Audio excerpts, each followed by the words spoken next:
ভাই এখানে একজন ফিল্ডার দেন। হ্যাঁ এইখানে মিড উইকেটে। কথাগুলো চেন্নাই টেস্টে ভারতের দ্বিতীয় ইনিংসের ব্যাটিংয়ের সময় বাংলাদেশ অধিনায়ক নাজমুল শান্তকে বলছিলেন ভারতের উইকেট কিপার ব্যাটার ঋষভ পান্থ। মনে হচ্ছিল বাংলাদেশ দলের অধিনায়ক শান্ত নয়, বরং পান্থ করছেন অধিনায়কত্ব। সবথেকে মজার ব্যাপার হলো পান্থের কথা শুনে ফিল্ড পজিশন চেঞ্জ করিয়েছিলেন শান্ত। মুহূর্তেই সেই ভিডিও ক্লিপ ছড়িয়ে পড়ে সামাজিক যোগাযোগ মাধ্যমে। প্রশংসায় ভাসতে থাকেন ঋষভ পান্থ। অপরদিকে সমালোচনা শুনতে হয় টাইগার অধিনায়ককে। যদিও চতুর্থ দিনেই 280 রানের বড় ব্যবধানে জয় পায় ভারত, আর সেই জয়ে 2 ইনিংসে 148 রান করে বড় ভূমিকা রাখেন ঋষভ। ম্যাচ শেষে তাই পান্থের সাথে আলাদা করে কথা বলেন কমেন্ট্রেটররা।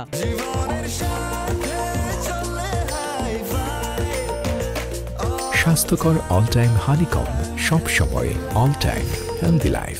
সে সময় ভারতের ধারাভাষ্যকার সাবা করিম ঋষভকে প্রশ্ন করেন সেই মুহূর্ত নিয়ে। জিজ্ঞেস করেন, দ্বিতীয় ইনিংসে তাসকিন আহমেদের ওভারের আগে তুমি কেন ফিল্ড সেট করে দিচ্ছিলে? বাংলাদেশ দলের অধিনায়ক তখন কে ছিল, ঋষভ পান্থ নাকি নাজমুল শান্ত? এমন প্রশ্ন শুনে হেসে ফেলেন ঋষভ। তারপর জানান, লেগ সাইডে বৃত্তের ভেতর ফিল্ডার না থাকার বিষয়টি নাজমুল শান্তের নজরে আনতেই এমন করেছিলেন পান্থ। অজয় জাদেজা ভাইয়ের সঙ্গে আমার প্রায়ই মাঠের বাইরে কথা হয়। তিনি বলেন, ক্রিকেট আরও ভালো হওয়া উচিত, সেটা নিজের দলের হোক বা অন্য দলের। ওখানে তখন ফিল্ডার ছিল না, এক জায়গায় 2 জন দাঁড়িয়েছিল।